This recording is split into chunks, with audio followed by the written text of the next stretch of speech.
सोनम राजार কাহিনীত पति पत्नी और वो माने चर्चाলৈ আহিছে ৰাজ কুশৱালা নামৰ এজন শ্ৰমিক। মেঘালয়ত ইন্দোৰৰ এটা দম্পতি নিখোজ হৈছিল আৰু তাৰেই অন্যতম সোনম ৰঘুবংশী। সেই সোনম ৰঘুবংশীৰ স্বামীৰ মৃতদেহ উদ্ধাৰ হৈছিল 2 জুনত আৰু তাৰ পিছত 8 জুনৰ মাজনিশা সোনম ৰঘুবংশী ওলাল উত্তৰ প্ৰদেশৰ গাজীপুৰৰ এখন ধাবাত আৰু তাৰ পিছতেই পোহৰলৈ আহিছে ইটোৰ পিছত সিটো চাঞ্চল্যকৰ তথ্য। ৰাজ কুশৱালা আছিল সোনমৰ পিতৃৰ ফেক্টৰীৰ শ্ৰমিক।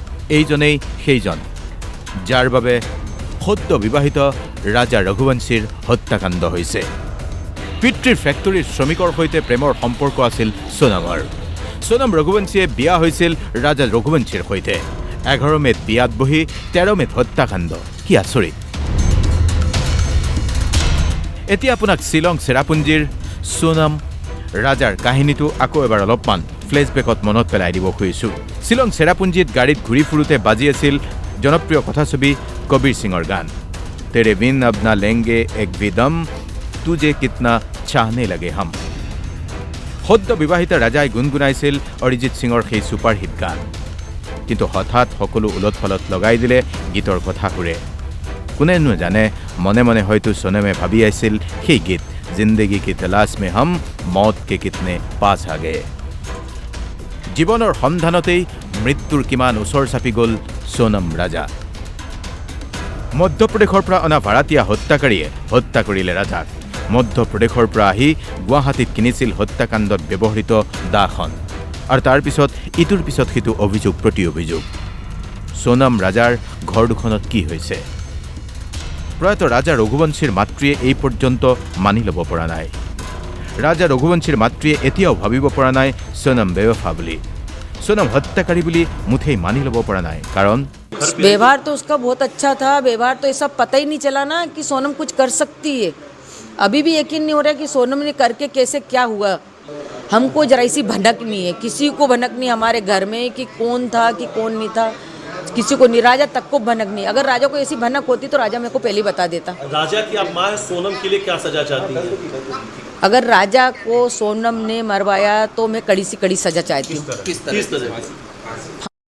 फांसी।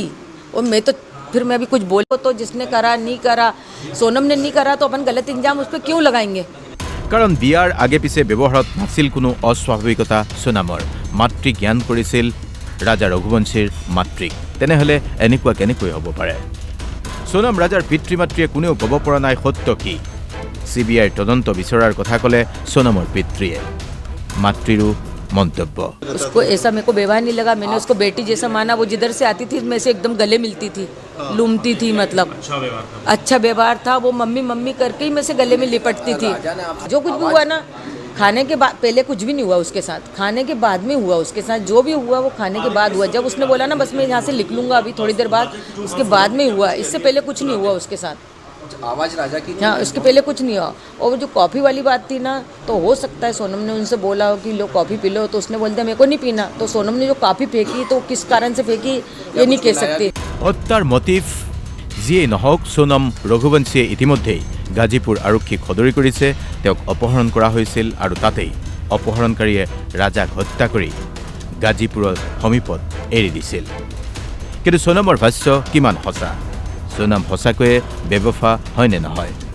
মধ্যপ্ৰদেশৰ পৰা তিনি ছুপাৰী কিলাৰ কেনেকৈ আহি চেৰাপুঞ্জীৰ সেই স্থান পালে য'ত ট্ৰেকিঙৰ বাবে সোনম ৰাজাই অকলেই গৈছিল? তাতো সোনমৰে হাত আছিল নেকি? এতিয়া SITৰ তদন্তই সামৰি ল'ব এই সকলোবোৰ কথা।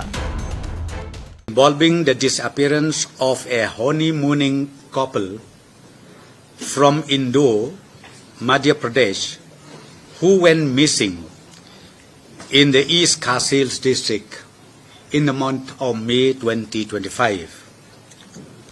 Following sustained investigative efforts and multi-state coordination, 4 individuals have been apprehended in connection with this case. 2 from Indore, Madhya Pradesh, and 1 from Latitpur, Uttar Pradesh, These arrests mark a decisive development in unraveling the circumstances surrounding the tragic death of Sri Raja Raghuvanshi and the subsequent disappearance of his wife, Srimati Sonam Raghuvanshi. ইন্দোৰৰ দম্পতি এটা মেঘালয়ত নিখোজ হোৱা ঘটনাক লৈ ৰাষ্ট্ৰীয় পৰ্যায়ত বদনামৰ ভাগি হ'বলগীয়া হৈছিল মেঘালয় পৰ্যটন।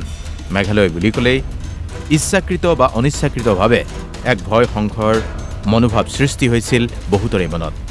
কিন্তু সোণম ৰঘুবংশীৰ এই আত্মপ্ৰকাশে মেঘালয়ত শনা সেই কালিমা কিছু পৰিমাণে যেন লাঘৱ কৰিলে। এতিয়া SITৰ সম্পূৰ্ণ তদন্তৰ প্ৰতিবেদনলৈ অপেক্ষা। Bureau report DY 365।